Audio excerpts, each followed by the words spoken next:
तीन मोटी औरतें। कहानी शहादत हसन मंटो की। एक का नाम मिसेस रचमीन और दूसरी का नाम मिसेस सतलव था। एक बेवा थी तो दूसरी दो शोहरों को तलाक दे चुकी थी। तीसरी का नाम मिस हिकन था, वो अभी नाकद खदा थी। इन तीनों की उम्र 40 के लगभग थी और ज़िंदगी के दिन मज़े से कट रहे थे। मिसेस सतलव के खद्दो खाल मोटापे की वजह से भद्दे पड़ गए थे। उसकी बाहें, कंधे और कूल्हे भारी मालूम होते थे, लेकिन इस अधेड़ उम्र में भी वो बन संवर कर रहती थी। वो नीला लिबास सिर्फ इसलिए पहनती थी कि उसकी आंखों की चमक नुमाया हो और बनावटी तरीक़ों से इसने अपने बालों की खूबसूरती भी कायम रखी थी। उसे मिसेस रचमीन और मिस हिकन इसलिए पसंद थी कि वे दोनों उसकी निस्बत मोटी थी और चूंकि वो उम्र में भी उनसे एक कदरे छोटी थी, इसलिए वो उसे अपनी बच्ची की तरह ख्याल करती। ये कोई नापसंदीदा बात ना थी, वे दोनों खुश तबीयत थी। अक्सर तफरीहन उसके होने वाले मंगेतर का जिक्र छेड़ देती। वो खुद तो इसको मोहब्बत की उलझन से कोसों दूर थी, लेकिन इस मामले में उन्हें मिसेस सतलव से पूरी हमदर्दी थी। उन्हें यकीन था कि वो दिनों ही में कोई नया गुल खिलाने वाली हैं। वो इसी के लिए किसी अच्छे वर की तलाश में थी। कोई पेंशन याफ्ता एडमिरल जो गाफ भी खेलना जानता हो, या कोई ऐसा रंडवा जो घर बार के जंजाल से आज़ाद हो। बहरहाल ये ज़रूरी था कि उसकी आमदनी माकूल हो। वो बड़े गौर से उनकी बातें सुनती और दिल ही दिल में हंस देती। इसमें कोई शक नहीं कि वो एक बार फिर शादी का तजुर्बा करना चाहती थी, लेकिन शौहर के इंतखाब में उसका मिजाज मुख्तलिफ था। उसे किसी स्याह रंग छरीरे बदन के अतावली की चाहत थी, जिसकी आंखें हद दर्जा चमकीली हों, या कोई हिस्पानवी जो आला ख़ानदान से ताल्लुक़ रखता हो और उसकी उम्र किसी सूरत में 30 बरस से एक दिन भी ज़्यादा ना हो। ये सच है कि तीनों एक दूसरी पर जान देती थी और उनकी आपस में मोहब्बत की वजह सिर्फ मोटापा था और मुतावातिर इकट्ठे बुर्ज खोलने से दोस्ती और गहरी हो गई।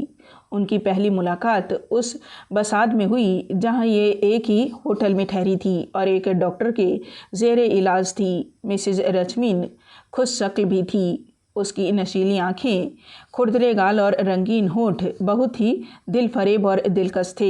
उसे हर वक्त खाने पीने की फिक्र रहती। मक्खन, बालाई, आलू और चर्बी मिली पुडिंग उसका मन भाता खाना था। वो साल में 11 महीने तो जी भरकर काफ़ी खाती और फिर इलाज के ज़रिए दुबली होने के लिए 1 महीना कर बसात चली जाती। वो दिन ब दिन फूलती जा रही थी।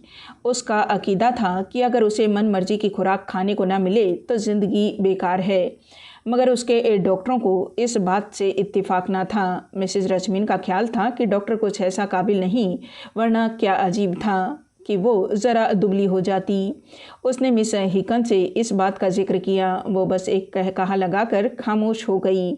उसकी आवाज़ बहुत गहरी थी और चिपटा सा चेहरा, उसकी दोनों आँखों में बिल्ली की आँखों जैसी चमक थी। उसे मर्दाना पोशाक ज़्यादा पसंद थी और सिर्फ उसकी खुश मिजाजी की वजह से तीनों सहेलियां एक दूसरी से बहुत करीब हो गई थी। वो तीनों एक ही वक्त पर खाना खाती, इकट्ठी सैर को जाती और टेनिस खेलने के वक्त भी एक दूसरी से कभी जुदा ना होती। इसमें कोई शक नहीं कि वो अपना वजन करती तो अपने मोटापे में कोई फ़र्क न पाकर उदास सी हो जाती। मिस हिकन को ये बात बहुत ही नागवार गुजरी कि बेअसर रचमीन तिब्बती इलाज से अपना वज़न 20 पाउंड घटाकर बदपरहेजी की वजह से दिनों में फिर उसी तरह मोटी हो जाए और उसके कहने पर तीनों कर बसात छोड़कर चंद हफ्तों के लिए कहीं और चली जाएं। बेअसर कमज़ोर तबीयत थी और उसे एक ऐसे इंसान की ज़रूरत थी जो उसे बदएतिदाली से बचा सके। उसे यकीन था कि अब उसे वर्जिश करने का खूब मौका मिलेगा। न सिर्फ यही, बल्कि वहाँ घर में अपना बावर्चन रख लेने से उसे चर्बी मिली चीज़ें खाने से निजात मिल जाएगी। और कोई वजह ना थी कि इन सब का वजन दिनों में कम हो जाए। मिसेस सतलफ अपने घर में अनोखे इरादे बांध रही थी। उसे यकीन था कि वहाँ दिनों में उसका रंग निखर जाएगा और अपने लिए कोई छैला बांका अतावली फ्रांसीसी या अंग्रेज़ तलाश करेगी। वो तीनों हफ्ता में सिर्फ 2 दिन उबले हुए अंडे और टमाटर खाती और हर सुबह उठकर अपना वजन करती। मिसेस सतलफ का वजन अभी सिर्फ 154 पौंड रह गया और वो तो गोया अपने आप को एक जवां साल लड़की समझने लगी। मिस हिकन के दिल की मुराद भी भर गई और वो यही तो चाहती थी कि लीना उनके साथ 2 हफ्ते खुशी से बसर करे। चंद साहत बाद मिस हिकन और मिसेस रजमीन गोल्फ खेलने चली गई और मिसेस सतलफ एक जवां साल खुशशक्ल प्रिंस सोकामीर के साथ सैर को निकल गई, लेकिन कुछ देर सुस्ताने के ख्याल से लेट गई। डिनर से थोड़ा सा वक्त पहले सब लेट आए। लीना प्यारी, कहो वक्त कैसे गुजरा? मिस हिकन ने कहा। गाफ खेलते वक्त ध्यान तुम्हारी तरफ था। ओह, मैं तो बड़े मज़े से बिस्तर पर ही पड़ी रही और जाकर कॉकटेल भी पी। और सुनो, आज एक छोटा सा कहवा खाना मेरी नज़र पड़ी जहाँ बड़ी अच्छी बालाई भी मिल सकती है। मैंने रोज़ाना मकान पर बालाई मंगवाने का इंतज़ाम कर लिया है।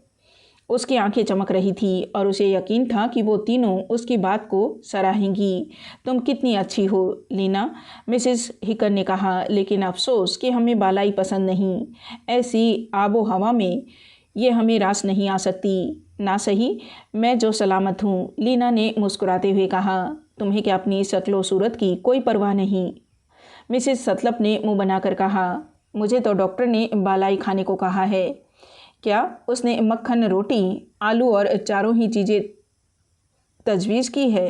बेशक, तुम्हारी सादी गिजा से मैं यही मुराद लेती हूँ। तुम यकीनन बहुत मोटी हो जाओगी। लीना खिलखिलाकर हंस दी।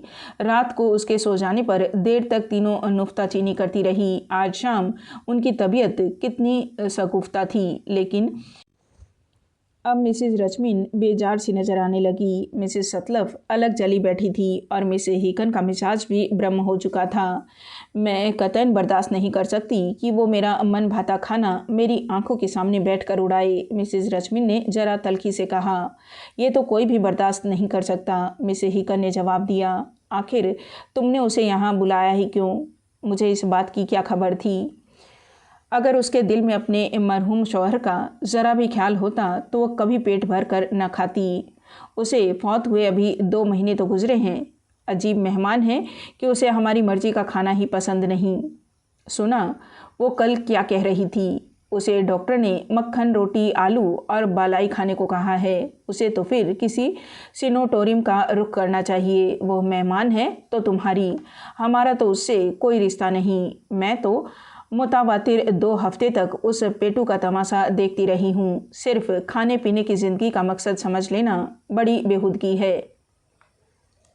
तुम क्या मुझे बेहुदा पुकार रही हो? मिसेस सतलफ ने कहा। आपस में बदगुमानी से फ़ायदा, मिसेस रजमीन ने बात काट कर कहा। मैं हरगिज़ बर्दाश्त नहीं कर सकती कि तुम हमारे सोते में बावर्ची खाना में घुस कर खाती पीती रहो। इन अल्फाज ने मिस हिकन के तन बदन में एक आग लगा दी। वो उछल कर खड़ी हो गई। मिसेस सतलफ, अपनी जबान संभालो। तुम क्या मुझे इतना ही कमीना ख्याल करती हो? आखिर तुम्हारा वज़न क्यों नहीं कम होता? बिल्कुल गलत। मेरा तो सेरो वज़न कम हो गया है। वो बच्चों की तरह फूट फूट कर रोने लगी और आंसू उसकी आंखों से टपक टपक कर छाती पर गिरने लगे। प्यारी, तुम मेरा मतलब नहीं समझी।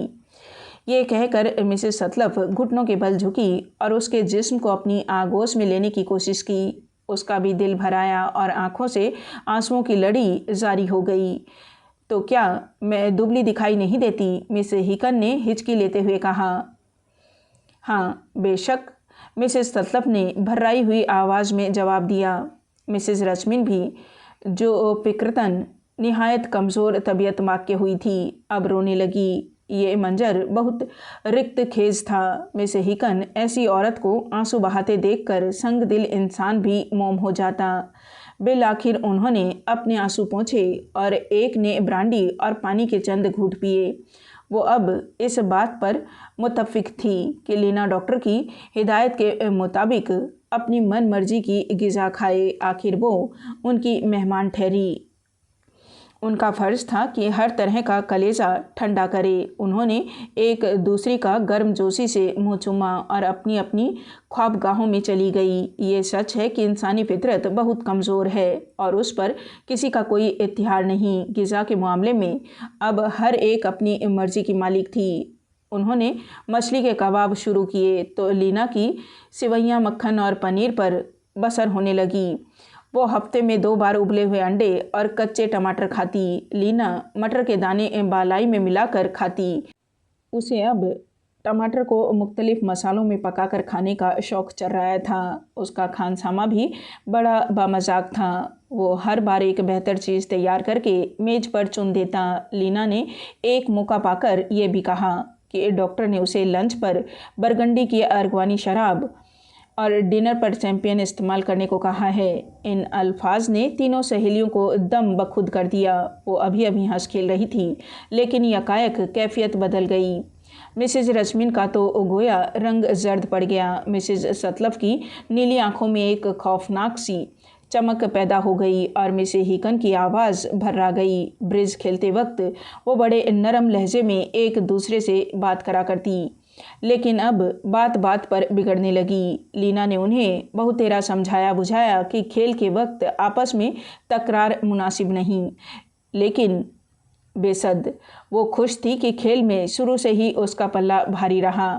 और दिनों में उसने एक बड़ी रकम जीत ली। तीनों मोटी सहेलियों को अब एक दूसरे से नफ़रत होने लगी। वो अपने मेहमान से भी बदजन हो चुकी थी। इसके बावजूद अक्सर एक दूसरे के खिलाफ कान भरती रहती। लीना के सामने वो एक दूसरे से ज़ाहरीन मिलती रहती, लेकिन फिर ये बात भी ना रही। वो एक दूसरे से बहुत मायूस हो चुकी थी कि मिसेस हिकन लीना को रुखसत करने स्टेशन पर गई।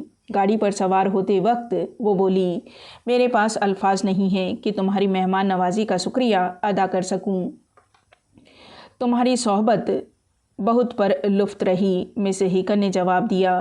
जब गाड़ी रवाना हुई तो उसने इस जोर से आह भरी कि प्लेटफार्म उसके पाँव के नीचे काँप गया और वो उफ उफ का शोर बुलंद करती घर लौटी। उसने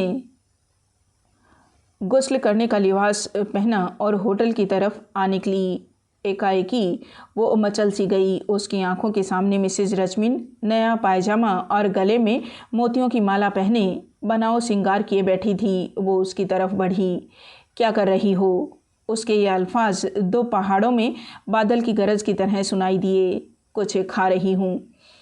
उसके सामने मक्खन, सेब का मुरब्बा, कहवा और बालाई वगैरह चुने हुए थे। वो गर्म रोटी पर मक्खन की मोटी तह जमा कर उस पर मुरब्बा और बालाई डाल रही थी। तुम खाने की लालच में अपनी जान दे दोगी, कोई परवाह नहीं, मिसेज रश्मिन ने एक बड़ा लुकमा चबाते हुए कहा। तुम और भी मोटी हो जाओगी। बस खामोश। उस नाबाकार को खुदा समझे जिसे मैं मुतावातिर 2 हफ्ते से हलक में रंगारंग के नवाले ठोसते देखती रही हूँ। एक इंसान तो इतना हज़म नहीं कर सकता। मिसेस हिकन की आंखों में आंसू आ गए। वो बिल्कुल बेजान सी हो गई। उसे उस वक्त शायद एक मजबूत मर्द की ज़रूरत थी जो उसे घुटने पर लगाकर पुचकारे। वो खामोशी से पास की कुर्सी पर बैठ गई। खादिम हाजिर हुआ और उसने कहवे की तरफ इशारा करके उसे लाने को कहा। वो हाथ बढ़ाकर क्रीम रोल उठाने लगी, लेकिन मिसेस रश्मिन ने रिकाबी एक तरफ रख दी। मिसेस हिकन जल भुन गई और उसे एक ऐसे नाम से मुखातब किया जो ख़ास तौर पर औरतों के शायाने एहसान न था। इतने में खादिम इसके लिए मक्खन, मुरब्बा और कहवा लिए आया। पगले बालाई लाना भूल गया। वो उस शेरनी की तरह बिफर कर बोली। उसने खाना शुरू किया और हलक में मक्खन मुरब्बा ठूसने लगी। होटल में अब रंगारंग के इंसानों की चहल पहल नज़र आने लगी। मिसेस सतलफ भी प्रिंस रोकामीर के साथ चहलकदमी करती इधर आ निकली। वो पहले अपने गिर्द एक रेशमी लिबादा मजबूती से लपेटे हुए थी ताकि इस तरह वो बहुत दुबली दिखाई दे। अपनी ठोड़ी का नुक्स छुपाने के लिए उसने सर को ऊपर उठाया हुआ था। वो बहुत मसरूर थी, एक दोसीजा की तरह। प्रिंस उससे इजाज़त लेकर 5 मिनट के लिए मर्दाना कमरे में अपने बाल संवारने गया और वो भी अपने रुखसारों को गाजा चमकाने के लिए जनाना कमरे की तरफ आई। एकाएकी उसकी नज़र अपनी दोनों सहेलियों पर पड़ी। वो रुक गई। तुम पेटू हैवान। वो कुर्सी पर बैठ गई और खादिम को आवाज़ दी। उसके जहन से अब प्रिंस का ख्याल भी उतर चुका था। आँख झपकते में खादिम हाजिर हो गया। मेरे खाने को भी यहीं लाओ और मेरे लिए सेवैयाँ। मिस हिकन, मिसेज रजमीन पुकार उठी। बस खामोश। तो मैं भी यहीं खाऊंगी, कहवालाया गया, और क्रीम रोल और बालाई भी। वो गरम रोटी पर बालाई तहक जमा कर खाने लगी। मुरब्बे के बड़े चमचे हलक में ठोस लिए। वो गोया एक खास एहतमाम से खा रही थी। ऐसे मौके पर मिसेस सतलफ के लिए प्रिंस से लगाओ एक बेईमानी हो गया।